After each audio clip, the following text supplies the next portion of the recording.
Why you should tell people what you don't do. If you read that when it's written down, you have to read it slowly. But we are small business owners. We are therefore, by default, jack of all trades. We do absolutely everything. And generally, when a customer comes to us, they ask, can you do something that's slightly out of our specialty? We generally say yes. I remember many years ago when we kitted out a business with all its fire safety equipment, and we kitted out with fire safety signs, fire exit, fire extinguishers, do not use lift in a fire, all that kind of stuff. And the customer said, oh, we need our fascia sign outside doing, can you do that? I thought to myself, we do signs, he's willing to pay, let's find out how much that would cost. Found a company that would do it. I remember them, bless them, Charby Signs, lovely company in South London.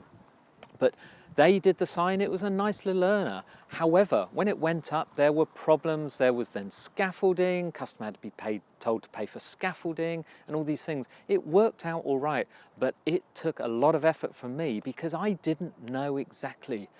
What I should have said is no, sorry. Even better would have been no, sorry, but we can recommend Charby Signs. Here's their number, ask for Tom. I can't actually remember, it probably wasn't Tom, so sorry. But that's what I should have done. You need to tell people what you don't do.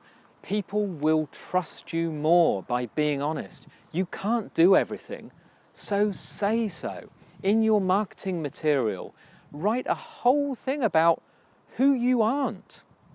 Tell them who you are, but if you tell them who you aren't, you preempt a lot of this.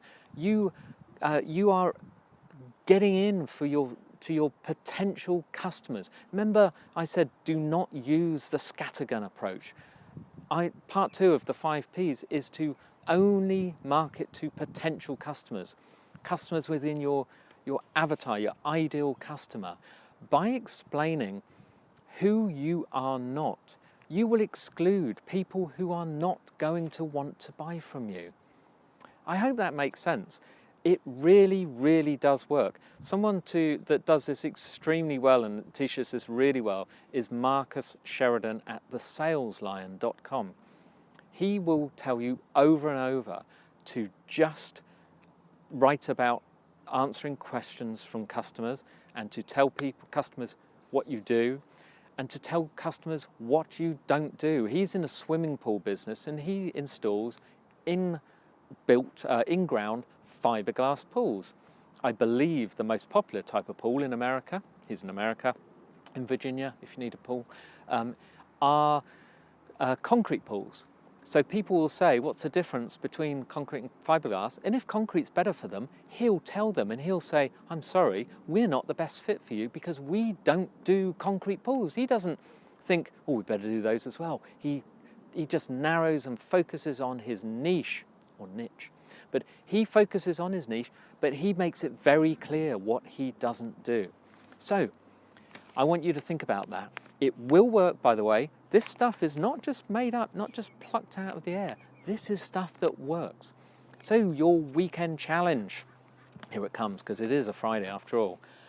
Get your paper, get a better bit than that. Get a pen, get a pad. And what you're going to write down is what we do. I want a list of bullets, what we do. So if you are a baker, what do you bake? Who do you bake for? So for instance, if you cater for birthday parties, fine, write that. However, the next part is you're going to write down what we don't do. So if you don't cater for birthday parties, we do not cater for birthday parties. So when someone phones up and says, you're not going to say, when is it? Oh, let me look in a diary, see how busy. You're going to say, no, but I recommend. And you can recommend a competitor. How better to build trust? Recommend a competitor. That competitor, you'll suddenly find, is a friend. That competitor will probably put business back your way. You will get to know them. They might say thank you. You can call them. Anyway, that's another thing.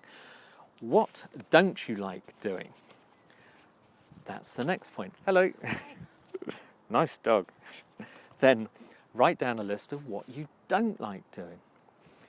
Next, write down a list of the things that you do or have done that cause you pain, are a real pain in the neck. So again, you don't like doing them, but you have done them and you have not turned them away. Finally, yes, this does get to an end eventually. I want you to write down 5 things. Number them, 1, 2, 3, 4, 5. Funny enough, can I just hold there? I've got a dog as an audience, which is a first. You can get the notes later. He didn't have a pad. He's gone now. 5. 5 things. 1, 2, 3, 4, 5.